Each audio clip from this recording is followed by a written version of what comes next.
Hello, everyone. It's, oh heck, what's the date again? It is Monday, September 21st, 2020. And you are watching and or listening to Guy's Daily Drive. Bam!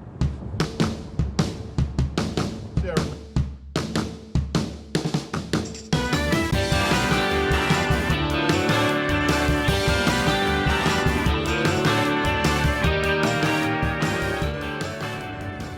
And welcome everyone to Guy's Daily Drive, the continuing show that asks the question, should a 60-year-old man be recording a live cast while driving in his car?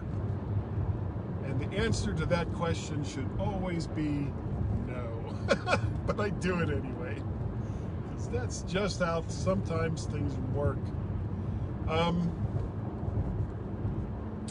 Recorded the MyMac Podcast on Saturday, which is the day both Gaz and I kind of prefer to do it. Well, at least that's the day I prefer to do it, because it gives me more time to edit, and, get a few other things done.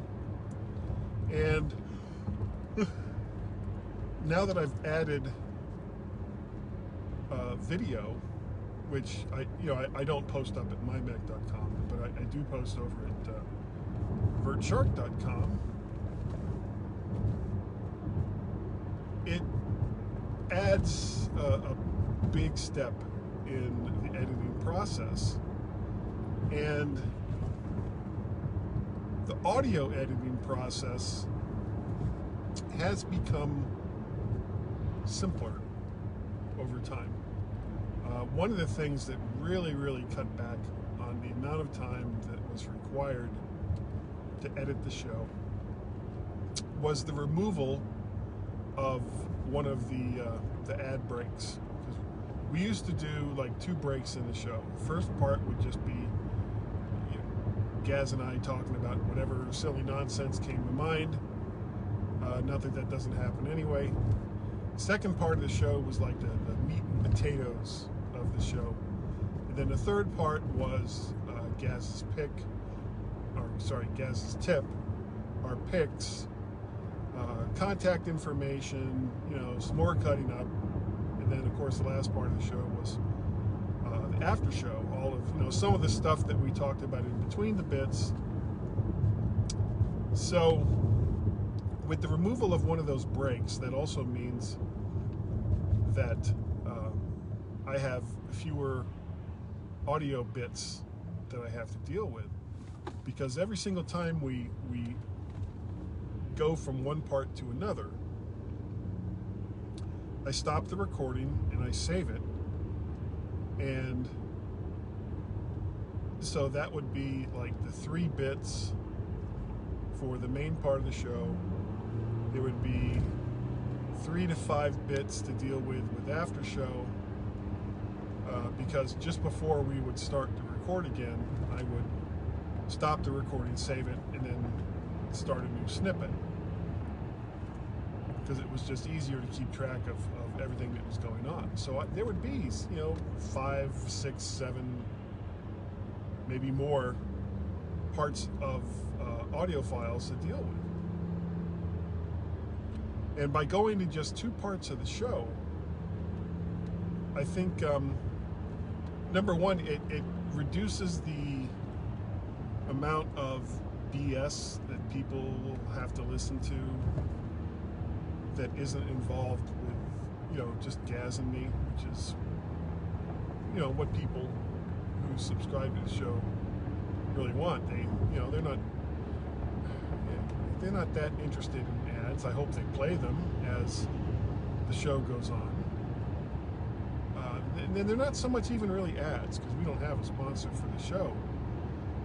They're little still advertisements for other people's shows. So it's a bit of, paying it forward for other podcasters on the MyMac Podcasting Network. I wish some of the other shows on the MyMac Podcasting Network would do the same. Not all of them do. The ones that do, thank you. The ones that don't, okay. I don't play your ads as often. That's kind of how it works. But all of this takes time. We have to filter through all of the various audio bits in order to get to the meat and potatoes of what it is you want to add, and whatever else it is that you need to do to try to make the audio better. So that part has gotten easier. What's gotten harder is my audio setup. I have a very complicated audio setup, and I'm thinking that I need to possibly simplify it. It was one of the things I was talking to Gaz about as we were recording the show. 'Cause, he uses a Rode. It's not the pod mic. It's a Podcatcher. I think it's a USB dynamic microphone that Rode makes, and I have the same microphone. It's a nice microphone, and he's used that now for 10 years, 12 years. And he sounds great. Whereas I keep making like little tweaks, little changes. Sometimes it's better, sometimes it's worse. But the part that has been really difficult has been the Apple part of it. There's a program on your Mac in your utilities folder called Audio MIDI Setup. And it controls, amongst many things, the volume and levels, which isn't necessarily the same thing, of all the audio devices and MIDI devices, if you have any, that come into your Mac. And for whatever reason, whether it's, and I don't think it's Skype, it like halves my volume every single time I start the program, and Skype goes to interact with my Mac's audio according to its settings, and my audio gets halved down to like 0.5 as compared to the 0.9 that I usually have it set at. And it's frustrating because every single time I have to go in and I have to do something with it. And I see I have a couple of comments, can't see them, and I'm sorry. Wish I could. So that's like one of the things that I have to do. I have to go in and I have to make those changes so that my volume becomes at a sufficient level. And then sometimes even Skype likes to screw with me, and it'll change the audio input that I have chosen 1,000 times in the past to default audio. And that happened last week. That happened this weekend. And for the audio release of the MyMac Podcast, you won't notice any difference because the settings that I have in Hindenburg, which is the DAW that I use for recording audio, is set to the inputs that I want it to be set to, and sticks with that. But if you watch the video version, which I haven't done yet, you'll hear a big change because Ecamm's call recorder, which I have an ongoing love-hate relationship with, is they have an ongoing love-hate relationship with Skype because Skype keeps changing. Every time they make a change, Ecamm has to make a change, and it's a mess.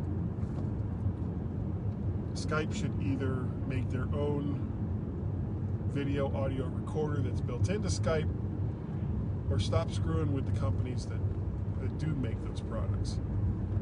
One or the other, Skype, Microsoft, do one or the other. So, but it's, so that's because video is now part of the process, that makes it an issue when the audio that's going to the video recording changes based on stuff that Skype is doing. And unless I go in and physically look at it each and every time, which I need to do now, I guess, I can't count on automatic settings to take care of it for me, which is frustrating. So I'll be working on the video part of the MyMac Podcast tonight. Now, we haven't had it for 2 weeks because of the aforementioned problems between Ecamm and Skype. But this week I do have it. I have both sections of audio that I need in order to do it. So there will be a video version of the MyMac Podcast this week.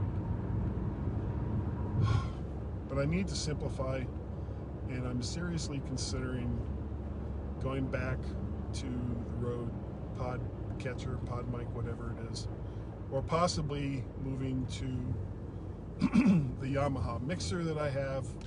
I don't know. I'm going to be doing some more experimenting, which is something I like to do with audio. But that is going to do it for today. I'm starting to run out of time. I'm on the final stretch to be at work. So if you would like to contact me, you can do so very easily. You can send me email, guy@mymac.com. You can reach me on the Twitters. I am MacParrot and VertShark. You can find me you can find all the video stuffs that I do over on YouTube. Just do a search for VertShark and then like, share, subscribe. Did you miss it the first time? Like, share, subscribe. So easy. Bam! Hit that notification bell. Slam it. Oh! Of course, you can find all of the vids and odds that I do over at vertshark.com. You can subscribe to the audio bits by going to pretty much any podcatcher that you like to use. Type in Guy's Daily Drive and it'll be there. What else? You can help support the things that I do by going to Patreon. Patreon.com/MacParrot Coffee, KO-FI/MacParrot, or PayPal, paypal.me/MacParrot. All the various ways that you can help the show. And for those that do, thank you so very, very much. I really do appreciate it. Because I do spend money to do this stuff. I know, crazy, right? Who would have guessed? So that is going to do it for today. Thank you all so very, very much for coming in and listening and or watching Guy's Daily Drive. I will see you next time. Bye.